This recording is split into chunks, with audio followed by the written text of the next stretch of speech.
Bueno, ahí les voy a invitar a abrir sus Biblias en el libro de los Salmos, el capítulo 1, esta noche, y vamos a estar estudiando un poquito este primer salmo que, que tiene el libro más extenso de las Escrituras. Como ustedes saben, tiene 150 capítulos y podemos poner por nombre capítulo a cada una de esas canciones escritas.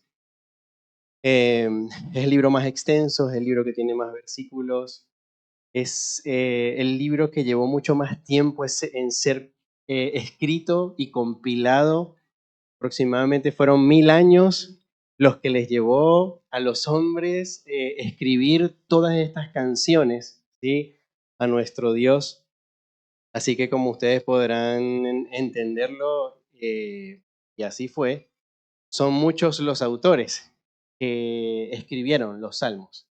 La mayoría de ellos, entendemos, lo escribió David, ¿sí? La mayoría de estos salmos. Su hijo Salomón escribió uno. Moisés sería el primero, ¿no? En escribir. En el Salmo 90 vemos allí uno de los salmos que Moisés escribió.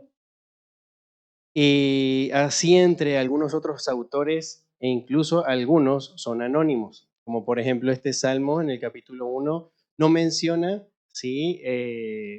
A ningún autor. Algunos estiman que haya sido David, pero en la escritura no nos dice directamente. Pero sí, ese autor anónimo, bueno, lo escribió y fue muy intencional al escribir este salmo, y lo vamos a estar viendo esta noche. Pero digamos que todos los salmos fueron escritos en distintas épocas por distintos autores, y después otras personas se encargaron de hacer esa compilación de todos estos salmos, compilándolo en 5 libros distintos. Y cada uno de estos libros, ¿no? Tiene, por supuesto, un propósito. Y en ellos podemos ver instrucciones de parte de Dios, podemos ver canciones de lamento, ¿sí? Por persecuciones y situaciones difíciles que vivían los salmistas, como por ejemplo David. Viven muchos de ellos. También vemos algunos otros donde, bueno, por supuesto Dios es exaltado, y algunos otros que fueron escritos cuando, o eran escritos para ese peregrinaje hacia el templo, ¿no? Para alabar a Dios de parte del pueblo de Israel. Así que el propósito, ¿verdad?, de la compilación y todo esto fue para que cuando se hizo la construcción del segundo templo, ellos pudieron ahí alabar a Dios, ¿no? El pueblo se reunía y los levitas utilizaban el libro de Salmos, el libro que también le titularon como de alabanzas. Con esto alababan a Dios, ¿sí? Y exaltaban su nombre con cada uno de estos cantos. Pero en el salmo que vamos a ver hoy, una de las cosas particulares es esa, de que no tiene ahí expreso de quién fue el autor, eh, pero sí tiene es una función didáctica, ¿verdad?, de instrucción, pero al mismo tiempo es un salmo que, junto con el Salmo 19 y el Salmo 119, es un salmo que habla acerca de la palabra de Dios. Su centro es la palabra de Dios, las escrituras, ¿no? Ahí la palabra que se usa en estos salmos es la palabra Torá.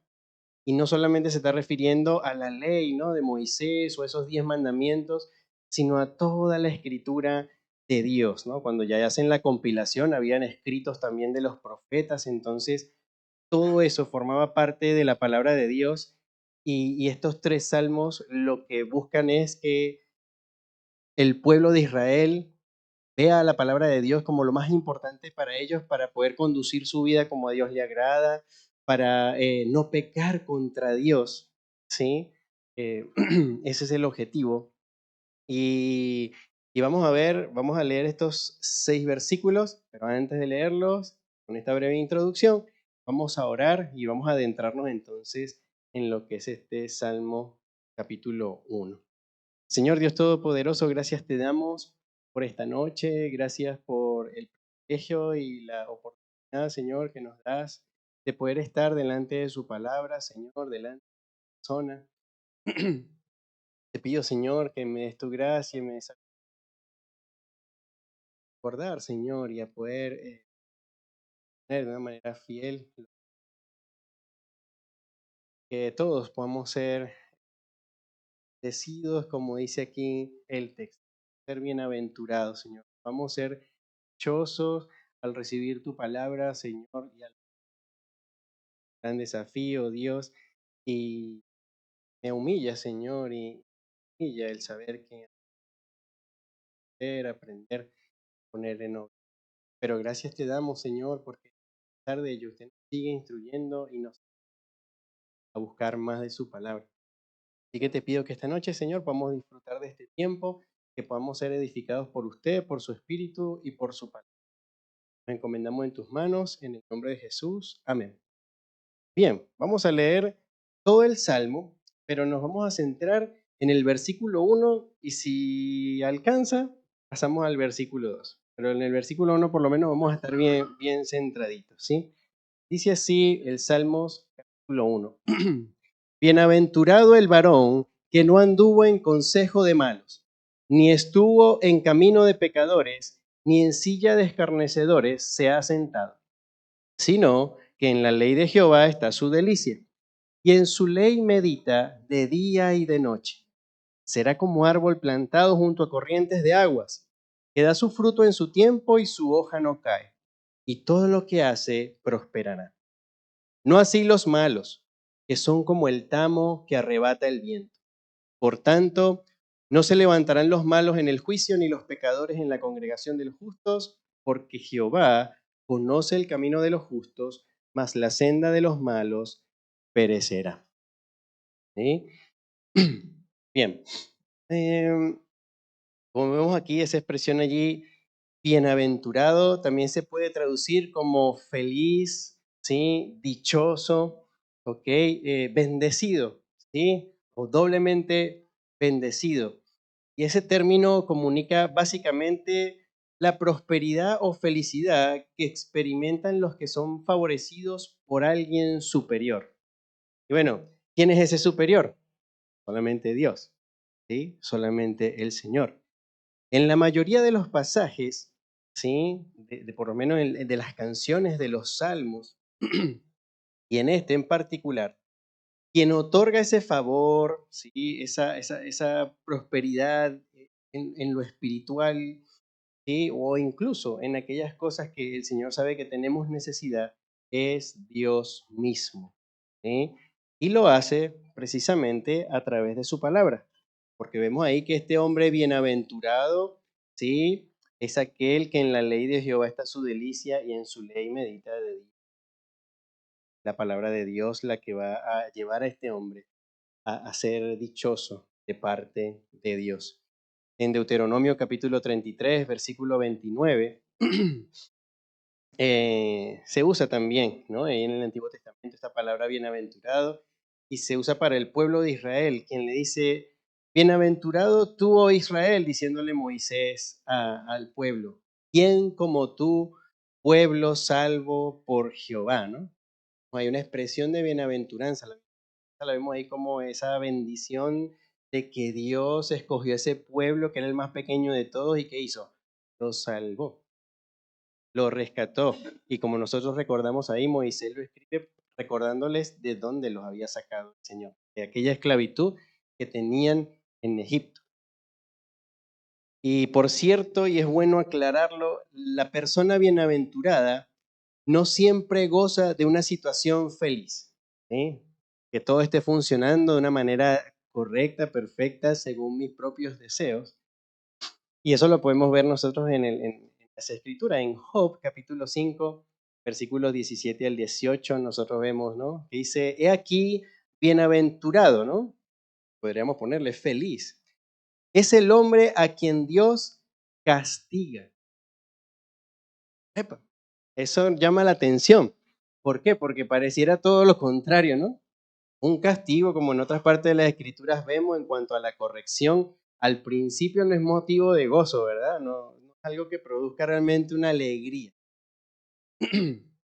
Pero aquí Lo está diciendo claramente. Bienaventurado es el hombre quien Dios castiga. Dice, por tanto, no menosprecies la corrección del Todopoderoso, porque Él es quien hace la llaga y la vendará. Si Él se encarga de que, bueno, pases por esa situación, Él que se encarga de corregirte, ¿sí?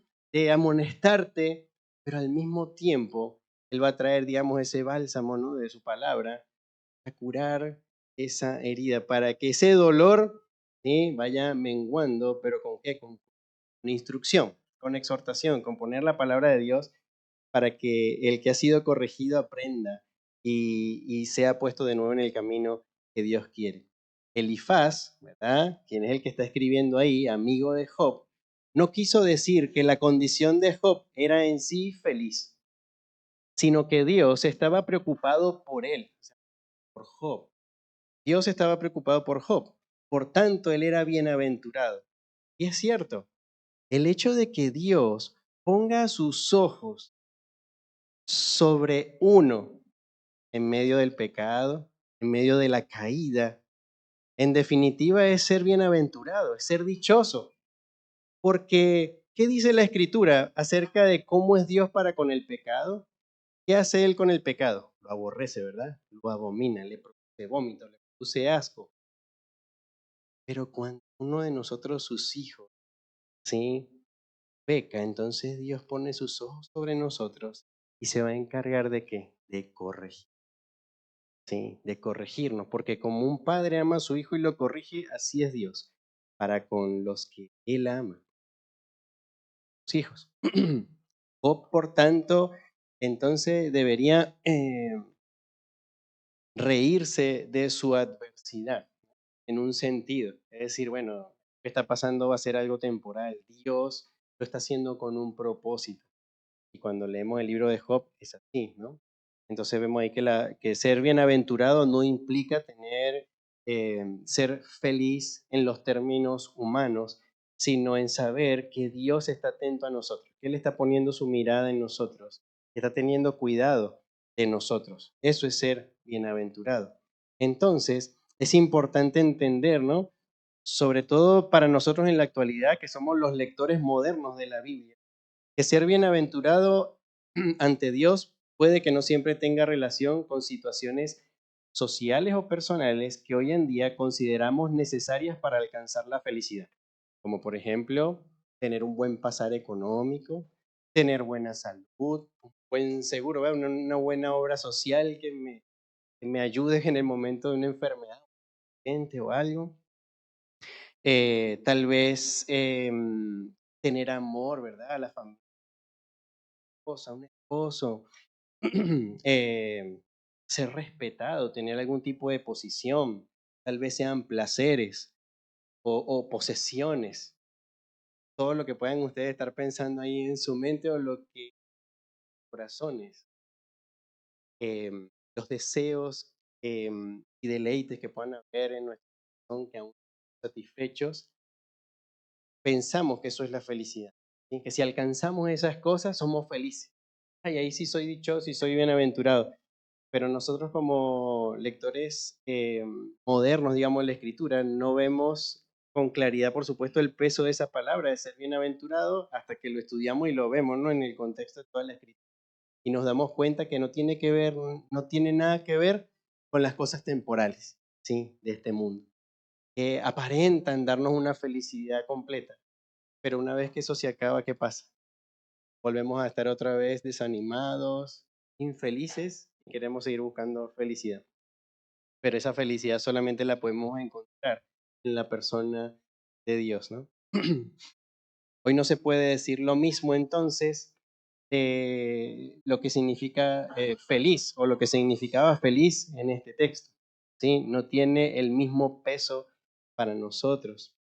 Por tanto, ese autor anónimo del Salmo tiene en mente señalar y describir con esta canción que la palabra de Dios, ¿verdad? Es esa fuente visible por medio de la cual recibimos de Dios la dicha, la prosperidad y felicidad que nuestra alma realmente necesita.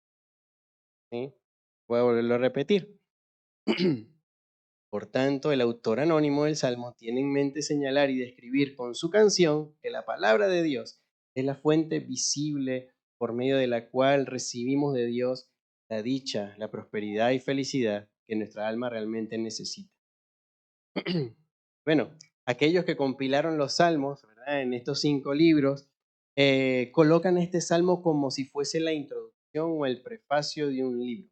¿Sí? Cuando usted va a ir a agarrar un libro, el prefacio y la introducción te habla acerca del contenido de todo el libro, ¿no? Te da como un resumen, ya te da eh, algunos indicios de qué va a tratar y en qué se va a centrar, ¿no? El tema. Entonces uno dice, bueno, este salmo, ¿verdad?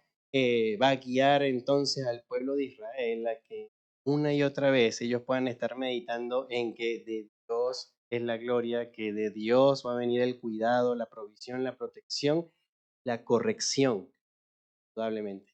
Entonces, ese salmo tiene esa función ahí en el libro y nos da una dirección clara en cuanto a ser bienaventurado. ¿Sí? Dice, pues de todas las veces que se va a mencionar esta palabra en los salmos, es una indicación de que esto proviene de Dios y según su...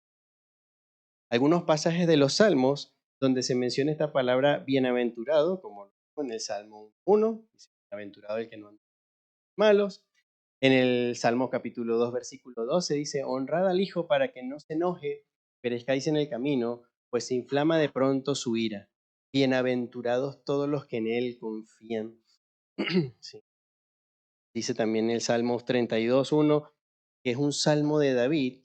Eh, David dice allí en ese Salmo 32, 1, bienaventurado aquel cuya transgresión ha sido perdonada y cubierto su pecado. Es así, es una persona que es dichosa porque ¿quién es el único que puede perdonar pecados? Dios. Entonces Él, esta persona que ha sido perdonada, ¿verdad? Que le ha sido cubierto su pecado, una persona bienaventurada. Salmo 34, 8 dice, gustad y ved que es bueno Jehová. Dichoso el hombre que confía en Él. El hecho de confiar en la persona de Dios, de descansar en Él, en su providencia, en su poder, ¿verdad? Nos hace ser personas dichosas, no estamos movidos, ¿verdad? Por las circunstancias, no nos dejamos vencer por las situaciones que puedan haber. Pueden anotar allí Salmo 44, Salmo 41.1, Salmo 65.4, Salmo 84.4, Salmo 89.15, Salmo 94.12 dice, bienaventurado el hombre a quien tú corriges y en tu ley lo instruyes. Recibir la corrección de Dios, ser instruido por Dios, es ser bienaventurado. El Salmo 112.1 dice, aleluya, bienaventurado el hombre que teme a Jehová y en sus mandamientos se deleita en gran manera. Y en el Salmo 119.1 dice también, bienaventurados los que guardan sus testimonios y con todo el corazón le buscan. Y aún hay algunos más, ¿sí? Después ahí les podría pasar las citas. Pero vemos entonces que ese ser bienaventurado, en definitiva, es una bendición que proviene de Dios de todas estas formas que la Escritura nos muestra, ¿no? Y dice, no, bienaventurado el varón. Acá, ¿sí? La canción, ¿verdad? Está haciendo énfasis en el hecho de que no es cualquier persona, ¿sí?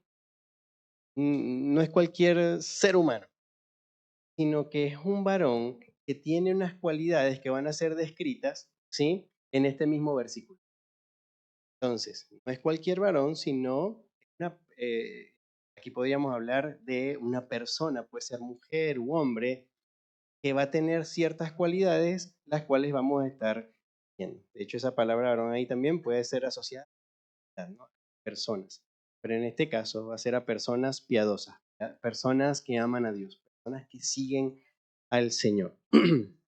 Em, Así que lo que está señalando también es, ¿sí?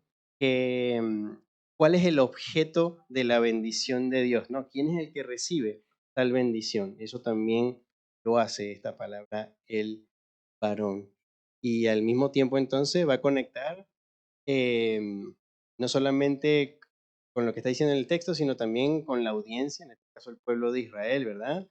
Que iba y adoraba a Dios ahí en el templo y mientras cantaba se iba a cantar y meditar en aquellas que estaba diciendo. Y cuando los lectores, como nosotros, también leemos este tipo de, cuando leemos este texto, nos llama la atención, ¿no? A cada uno de nosotros. Bueno, hay unas cualidades que entonces yo como hijo de Dios debo procurar, debo buscar, ¿verdad? Debo anhelar recibir la bendición de Dios, ¿sí?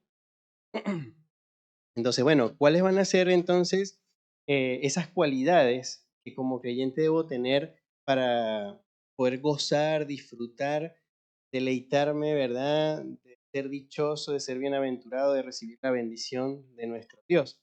Bueno, esto va a describir una persona que teme a Dios y lo hace de esta manera. Lo hace de una forma negativa, porque él dice, bienaventurado el varón que no anduvo en consejo de malos, ¿sí? Que no anduvo en consejo de malos.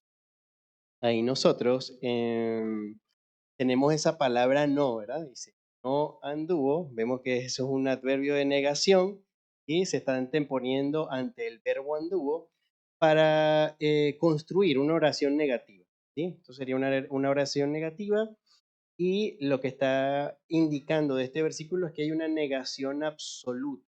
Una negación absoluta de que, bueno, de que este hombre bienaventurado, ¿sí? No, de manera absoluta, tuvo, ¿sí? En consejo de malos. ¿Y esa palabra anduvo qué quiere decir? Bueno, en su significado literal sería el hecho de caminar, ¿sí? O la acción de caminar. Pero sin embargo, el contexto lo que nos va a dar entonces es mayor claridad y cómo se usa. Vemos que hace referencia entonces a algo más, no solamente un andar físico o literal, sino que hace referencia a un comportamiento, a la conducta, al modo de actuar, ¿sí? Entonces, absolutamente esta persona no se conduce, no actúa de una forma específica, ¿sí? O no anda en medio de esto. ¿Qué dice? En consejo de malos. Y esto es en lo que hace relacionar ambas partes, ¿no? De la oración. Entonces, dice, la palabra consejo se traduce como consejo, plan, designio, acuerdo, propósito, ¿sí? ¿Y de qué consejo está hablando? ¿Del consejo de Dios? No, está hablando del consejo de los malos. Y esta palabra malos, en hebreo es la palabra rasha, que habla de algo moralmente malo, concretamente una persona mala, pero que activamente está siendo mala, ¿sí? Un delincuente, un impío, alguien malvado, alguien pecador, perverso. Proverbio 19:28 habla, por ejemplo, y dice, el testigo perverso se burla del juicio y la boca de los impíos expresa iniquidad. Describe bastante bien esta palabra malos. El Salmo 7, capítulo 7, versículo 9, dice, fenezca ahora la maldad de los inicuos, mas establece tú al justo, porque el Dios justo prueba la mente y el corazón. No podría leerlo así, acábese ya la maldad de los impíos y establece al justo, ¿no? Una petición a Dios de que el impío sea destruido y de que el justo sea establecido. Nosotros vemos también que esa palabra es utilizada por el faraón en Éxodo capítulo 9, versículo 27, cuando él reconoce que él y su gente eran impíos y culpables de hostilidad a Dios, ¿sí? Y al pueblo de Dios. Entonces esto describe, ¿verdad? Una persona muy terrible, mala, ¿no? Pecadora, que no ama a Dios y que va en contra de Dios. Esta palabra denota también la categoría de personas que habiendo cometido males, no están contentos con eso, sino que aún viven en pecado y están resueltos a seguir pecando. A ese tipo de personas se está refiriendo allí, ¿no? Entonces este primer salmo, ¿verdad?, está exhortando a los piadosos a no imitar las acciones y la conducta de las personas impías y malvadas. Es bienaventurado aquel que se aleja, que rechaza este tipo de conducta, ¿sí? En el Salmo capítulo 10, versículo 4, dice que el impío no procura a Dios, no lo busca. El Salmo 10, en el versículo 13, dice que más bien desafía a Dios. En el Salmo 11.5 dice que el malo ama una vida entregada a la violencia. ¿Sí? En el Salmo 17.9 dice que el malo oprime a los justos. El Salmo 37.21 dice que el malo no paga sus deudas. El Salmo 119, 10 dice que el malo tiende lazos para atrapar a los justos. Y el Salmo 37 ofrece una dramática descripción de las acciones de los impíos, así como del juicio de Dios sobre ellos, ¿no? Dice, frente a la terrible fuerza de los malvados, los justos claman por su liberación y exigen el juicio divino sobre los impíos. Entonces aquí entra un tema, ¿no? El tema del juicio se plantea desde el Salmo 1.6, como vimos ahí, ¿no? Que al final, ¿qué va a hacer Dios? Bueno, Dios conoce el camino de los justos, de los malos perecerá. O sea, va a haber un juicio sobre los malos. Eh, las expectativas de los justos incluyen el juicio de Dios sobre los malos, ¿no? En esta vida para que sean avergonzados. Uno ve algunos salmos, que son los salmos imprecatorios, que ves demandas de estos salmistas de que se haga juicio y de que los malos sean juzgados por Dios. Y uno diría, bueno, pero cuando leemos ya en el Nuevo Testamento vemos a un Jesús que que dice que amemos, ¿no? A nuestros enemigos. Bueno, en aquella época, ¿verdad?, no tenían a Jesús todavía, sí, que les estaba enseñando estas cosas, pero no quiere decir que Dios, que Jesús dijo que amemos a nuestros enemigos, no va a hacer juicio de los enemigos, no, en ninguna manera, porque Dios, sí, está enojado con el impío todos los días y Él va a hacer juicio sobre aquellos que le aborrecen, que le rechazan de manera tajante, incluso lo vemos en el Nuevo Testamento. Pero sí, en definitiva, lo que Dios no quiere es que nosotros, los que hemos sido justificados por la fe, ¿sí?, que hemos sido llamados justos por Él, nos venguemos por nuestra propia cuenta, sino que dejemos el juicio y la justicia ¿a quién? Al Señor, Dios. Él se encargue, ¿sí?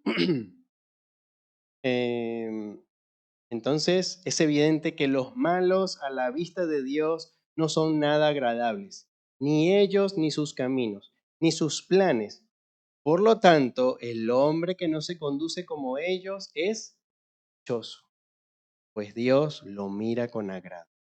Y entonces, cuando vemos ahí dice que no anduvo en consejo de malos, esta persona es una persona dichosa.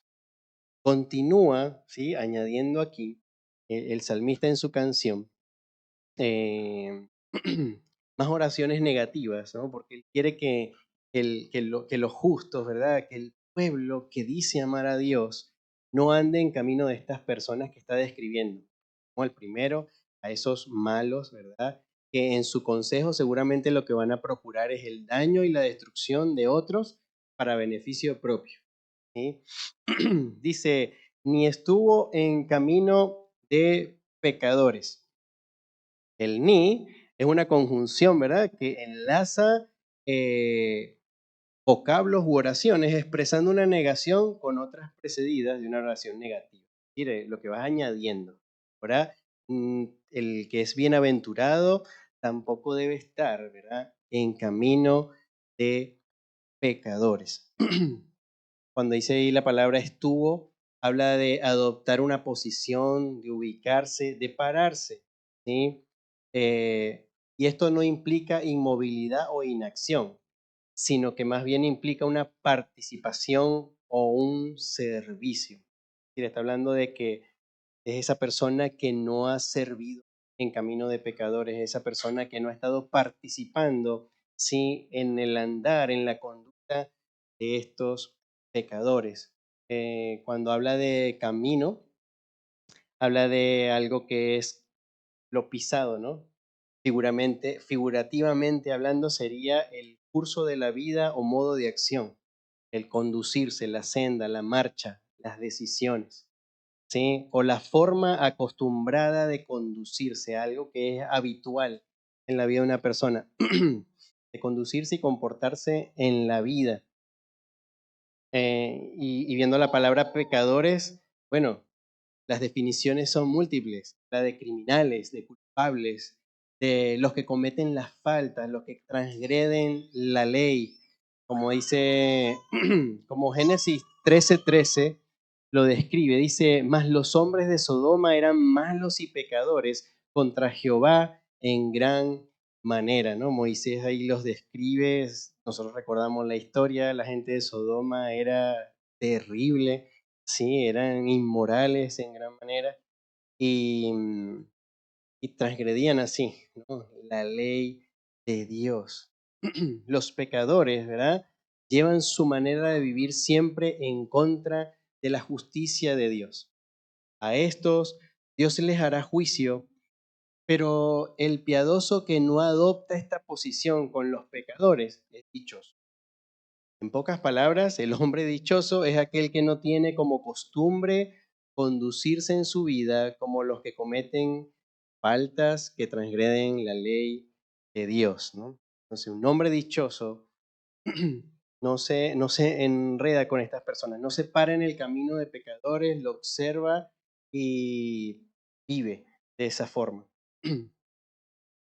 Tercero, dice, ni en silla de escarnecedores se ha sentado. Añade, ¿no? Otra oración negativa para mostrar esa conducta que un hombre bienaventurado lo es porque no tiene esa conducta. Dice, ni en silla de escarnecedores se ha sentado. Eh, cuando yo leí esta oración, incluso le había cambiado el orden en principio porque no entendía. Yo decía, ¿por qué no puso más bien el salmista ni se ha sentado en silla de escarnecedores, ¿verdad? Sería un poquito más comprensible para nosotros. Pero decía, bueno, ¿por qué la traducción de esa forma? Bueno, vamos a ver entonces qué significa primero lo que es las escarnecedores y entonces después si vemos esa acción de sentarse aquí. Bueno, silla, bueno, habla de asiento, pero también habla del lugar, de morada, es decir, donde hace su habitación, donde hace su lugar de residencia, habla de reunión, habla de tiempo de permanencia. Y aquellos escarnecedores propiamente son aquellos que hacen muecas, que se burlan y se mofan. Eh, entonces, este es uno que no tiene comunión, ¿sí? Ese que no se sienta en silla de escarnecedores, aquel que no tiene comunión con personas que desprecian a Dios, que se burla, que hacen mofa de Dios, de los santos. Son personas que no participan de sus burlas, desagradando a Dios. Y cuando habla de sentado, tiene varios significados, ¿no? El literal, bueno, sería sentarse, ciertamente, pero figurativamente, según el contexto, también puede significar permanecer, habitar, estar, establecerse. Y en algunos contextos eh, se puede ver de aquellas personas que hacían juicio en las ciudades, ¿no? Cuando estaban sentados a la puerta de la ciudad. Hay ejemplos como en Ruth capítulo 4, versículo 1 y 2, Primera de Reyes 22:10, donde habían personas que se sentaban a la puerta y lo que ellos hacían era juicio. Eran los que examinaban las reglas, las normas y cómo se debería de conducir la ciudad. Eran las personas a las que iban y les consultaban. Entonces, imagínense, ¿no? Una persona que está sentado en esa situación, en esa posición que determina cómo se debe conducir una ciudad o cómo se deben de conducir, ¿no? Las leyes, que cuando venga una persona pidiendo ayuda o auxilio o que quiera buscar justicia por algo que le haya ocurrido y sencillamente recibe una mofa, una burla, es terrible, ¿no? Entonces, viendo eso uno dice, wow, una persona bienaventurada, ¿sí? el pueblo de Israel y aún para nosotros como creyentes, aquel que no se asocia con este tipo de personas que abusan, ¿no? de la vida de la otra persona, que abusa del poder para burlarse, para menospreciar eh, a la gente.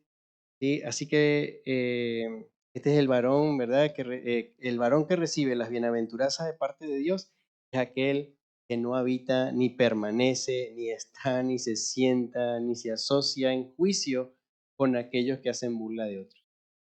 Un hombre que agrada a Dios es aquel que rechaza a este tipo de personas que tienen motivaciones malignas y perversas y engañan y se burlan de otros.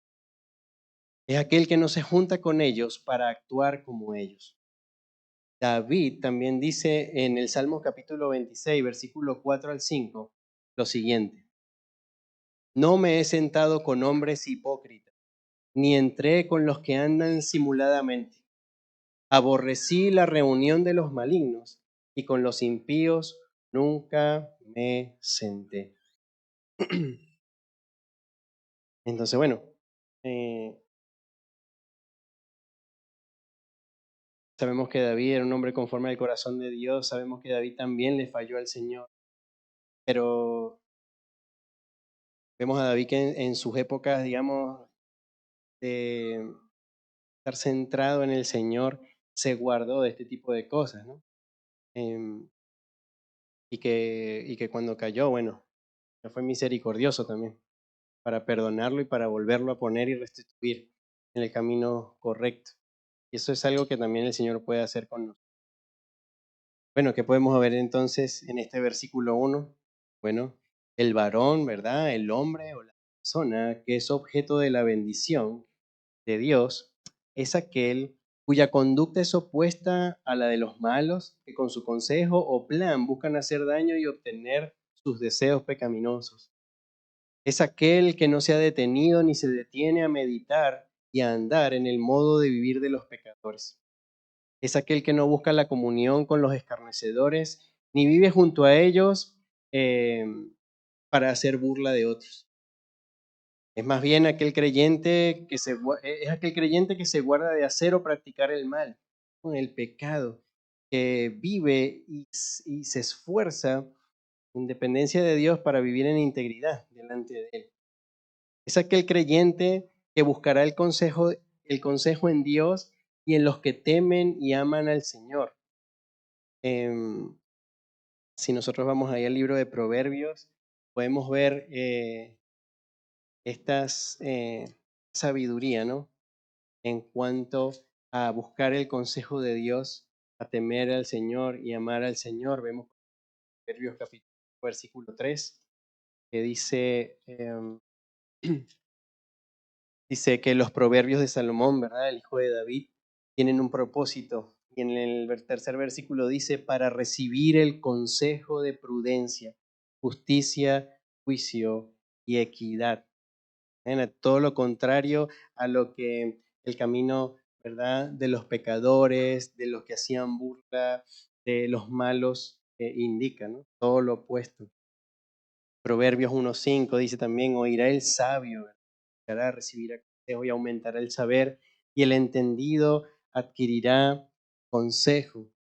Proverbios 4:13 dice, retén el consejo, no lo dejes, guárdalo, porque eso es tu vida, ¿no? Y el consejo, por supuesto, de Dios, de su palabra, de los sabios, de los hombres que temen y aman al Señor. Proverbios 12:15 dice, el camino del necio es derecho en su opinión, mas el que obedece al consejo es sabio. Y el Proverbios 13:1, ¿no? Dice, el hijo sabio recibe el consejo del padre, mas el burlador no escucha las reprensiones. Entonces, un hombre bienaventurado va a ser aquel que busca entonces el consejo en Dios y en aquellos que temen y aman al Señor. También el hombre bienaventurado entonces es aquel creyente que camina en integridad delante de Dios. mismo en Proverbios capítulo 10, versículo 9 dice, el que camina en integridad anda confiado, mas el que pervierte sus caminos será quebrantado. Proverbios 11:3 dice, la integridad de los rectos los encaminará, pero destruirá a los pecadores la perversidad de ellos. Proverbios 27 dice, camina en su integridad el justo. Sus hijos son dichosos después de él. Proverbios 28:18 dice, el que en integridad camina será salvo, mas el de perversos caminos caerá en alguno. Es decir, el Señor le guarda, ¿verdad? En los caminos en el que anda, porque anda en integridad, anda en esa transparencia y honestidad delante de Dios, y el Señor lo guarda en los caminos. Pero al perverso, en cualquiera de esos caminos va a caer, ¿no? Y va a ser destruido. También ese hombre bienaventurado que nos está describiendo ahí ese primer versículo es aquel cuya compañía es la de los que agradan a Dios. En el Salmos capítulo 25, versículo 14 dice, la comunión íntima de Jehová es con los que le temen y a ellos hará conocer su pacto. ¿Sí? Bueno, algunas preguntitas de reflexión, oramos y terminamos por esta noche. A ver, piensa y medita, ¿no? Y según lo estudiado, ¿en cuáles áreas de tu vida estás disfrutando de las bendiciones de Dios? O esas bendiciones según Dios, como las leíamos allí. ¿Cuáles áreas de tu vida estás disfrutando de las bendiciones de Dios? O esas bendiciones según Dios.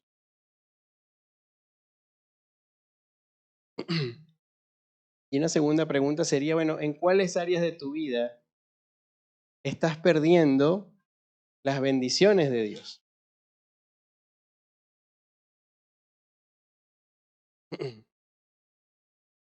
¿Qué pecados no te están permitiendo disfrutar de las bendiciones de Dios?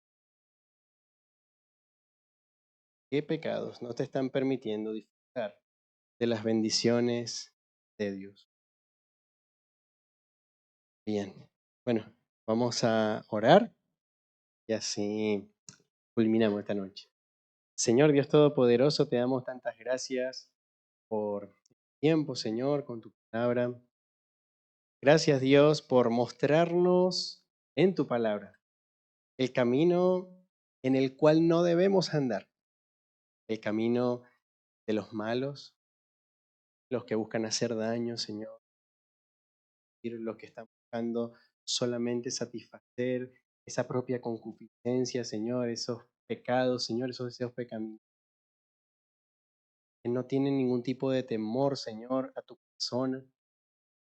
Em, no permitas, Dios, que consideremos el camino de los pecadores. No permitas, Señor, que por nuestra de ese remanente que aún hay en nosotros, nos detengamos a ver el camino de los pecadores y deseemos aquellas cosas temporales que pueden tener, Señor, eh, que, que esa naturaleza pecaminosa en nosotros está deseando. Ayúdanos, Señor, a no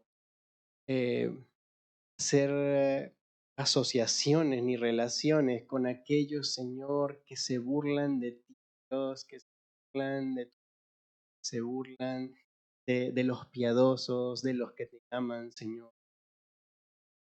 Eh, Señor, no permitas que seamos llevados por nuestra concupiscencia a participar con esto, porque en definitiva sabemos que los que hemos creído, Señor Jesucristo, que usted nos ha hecho arrepentirnos de nuestros pecados y nos ha dado la gracia y la convicción de su palabra para ser salvos, aún, Señor, no estamos exentos de andar en alguno de los caminos que fueron descritos aquí por el salmista.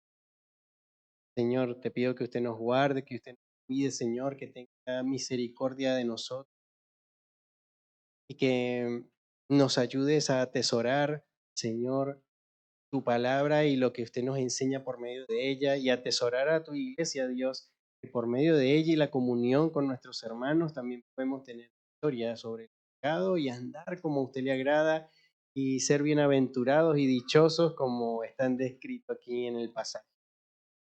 Dios, te agradecemos por este tiempo, ayúdanos a meditar en estas cosas, Señor, en nuestro corazón y ayúdanos a ser transformados y a seguir avanzando, Señor, en este camino que usted ha preparado para los que le agradecemos, Señor, y oramos en el nombre de Jesús. Amén.